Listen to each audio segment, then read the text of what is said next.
Boker Tov, nous sommes le 19 octobre 2021. C'est l'heure du premier journal d'information en direct de Jérusalem sur Radio Kalita.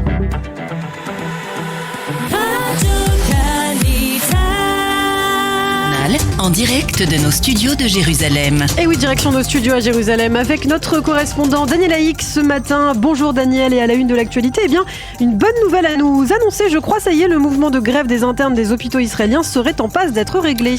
Et oui, Boker Tov, Ilana, en effet, après plusieurs semaines de conflit et juste avant que les internes déposent leur lettre de démission, le ministre de la Santé Nitzan Horowitz a amélioré les propositions faites ces derniers jours dans cette crise des internes des hôpitaux israéliens. La principale amélioration est que la réduction du nombre d'heures des tours de garde, qui passerait de 26 heures à 18 heures, ne sera pas seulement appliquée aux hôpitaux de la périphérie en Israël, mais également à 2 hôpitaux du centre du pays. De plus, cette réduction s'appliquera à tous les hôpitaux israéliens avant en 2025. De facto, cela signifie que dès 2022, la moitié des internes israéliens pourront bénéficier de cette réduction du temps de garde. L'accord entre les internes et la santé n'est pas encore officialisé, mais nous sommes sur la bonne voie, ont reconnu les responsables du mouvement.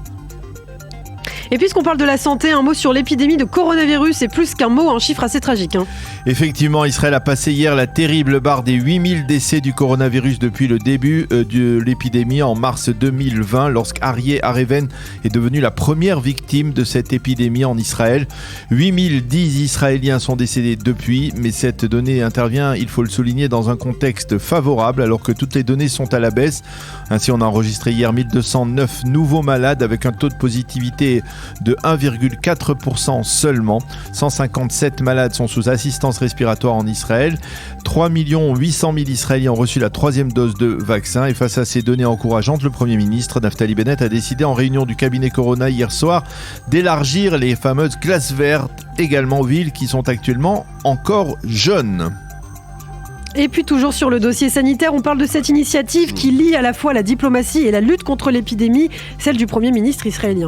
Oui, en effet, en perspective de sa rencontre ce vendredi à Sochi avec le président russe Vladimir Poutine, Naftali Bennett a l'intention de faire un geste plus que symbolique. Il entend autoriser les touristes russes vaccinés avec le vaccin russe de Sputnik à pénétrer en Israël.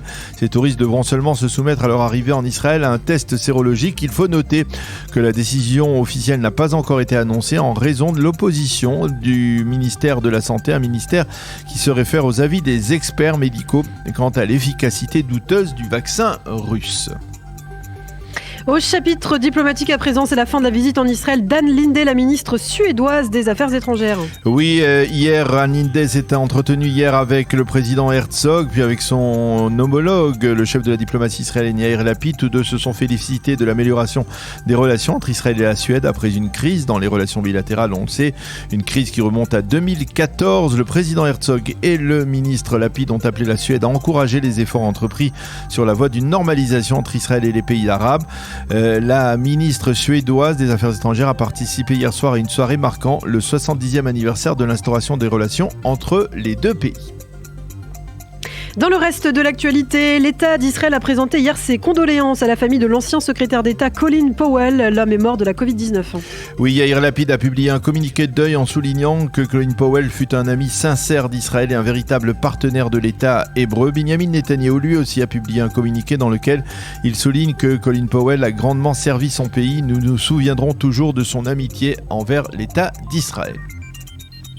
Et puis dans l'actualité également, Daniel, ces déclarations du leader du Hezbollah, Hassan Nasrallah, il s'est enfin exprimé hier sur les événements tragiques de Beyrouth, c'était la semaine dernière. Oui, et Nasrallah s'est montré plutôt menaçant. Le Hezbollah dispose de 100 000 combattants armés et entraînés, a-t-il dit dans son allocution. Il a accusé le parti chrétien des forces libanaises d'avoir ouvert le feu jeudi dernier donc en direction des manifestants pro-Hezbollah et pro-Hamal. Ne vous laissez pas tenter par une guerre civile, a dit Nasrallah. Côté chrétien, Samir Djadja a repoussé ces accusations et a affirmé que ses supporters n'avaient fait que se défendre face aux miliciens des mouvements chiites.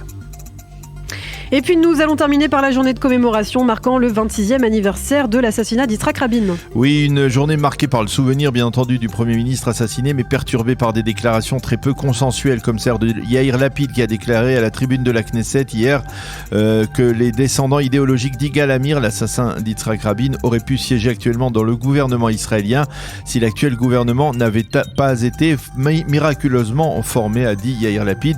Une déclaration qui a provoqué la colère du parti sioniste religieux de Bezalel Smotrich. Par contre, le discours du Premier ministre Naftali Bennett était particulièrement modéré, même très émouvant, en particulier lorsqu'il a rappelé que c'est à la suite de l'assassinat d'Yitzhak Rabin qu'il avait décidé de porter à nouveau la kippa.